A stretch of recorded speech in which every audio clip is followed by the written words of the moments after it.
और बात की एक बात यह कि एक के बाद एक पश्चिमी देश फिलिस्तीन को एक देश के रूप में मान्यता दिए जा रहे हैं और इजराइल आग बबूला हो रहा है। तो पब्लिक के काफी लोगों को तो अब पता चल रहा है कि बहुत सारे देशों ने तो फिलिस्तीन को एक देश के रूप में पहले ही मान्यता दे रखी थी।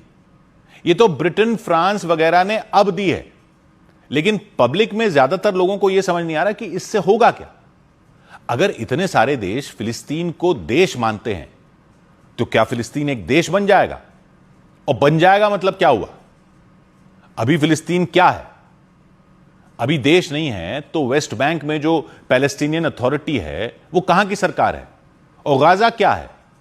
और एक देश के रूप में मान्यता देने से क्या हो जाएगा? तो इस सब को समझने के लिए इस पूरे इलाके को समझना पड़ेगा। अब जब से ये पिछले कुछ साल से वहां पर जंग चल रही है तो वहां का नक्शा तो आप 100 बार देख चुके हैं। पूरी कहानी को समझने के लिए इसी नक्शे को ही समझना पड़ेगा। तो वैसे तो जो ये लड़ाई चल रही है इजराइल फिलिस्तीन की, इसमें सदियों हजारों साल के इतिहास की बात की जाती है, लेकिन अभी जो देश वाला मामला है इस पर रहते हैं। और धर्म और नस्ल वाली इनकी लड़ाई को एक तरफ रख दो। मोटे तौर पर मसला यह है कि जो मतलब मसला क्या है वो समझने की कोशिश करते हैं, ज्यादा पेचीदा डिटेलिंग में नहीं जाएंगे, मोटा मोटा हिसाब समझते हैं।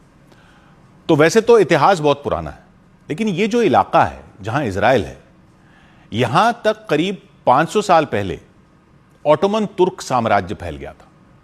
मतलब तुर्की के मुस्लिम शासकों का राज तुर्की से लेकर उत्तरी अफ्रीका तक फैल गया था, इसमें यह इलाका भी आ गया था।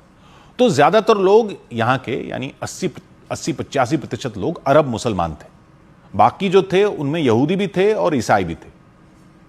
लगभग 200 साल पहले यहां रहने वाले लोगों ने अपने आप को फिलिस्तीनी कहना शुरू कर दिया। मतलब कोई ऐसा बॉर्डर काट कर देश नहीं बना था, तुर्कों के अधीन ही थे ये लोग। बस इस एरिया को वो कहने लग गए कि ये फिलिस्तीन है और हम फिलिस्तीनी हैं। और फिर करीब 150 साल पहले क्या होने लगा कि यूरोप में कई देशों में लोग यहूदियों के खिलाफ होने लगे थे। तो यहूदियों में यह आवाज उठने लगी कि हमारा धर्म तो इधर इस इलाके में हुआ था, इजराइल वाले वहां से शुरू हुआ था, अब वहां तुर्कों का राज है तो वहां चलकर रहते हैं। ये रेगिस्तान का बंजर इलाका था तुर्कों के राज में, वहां तुर्क ज्यादा ध्यान नहीं देते थे।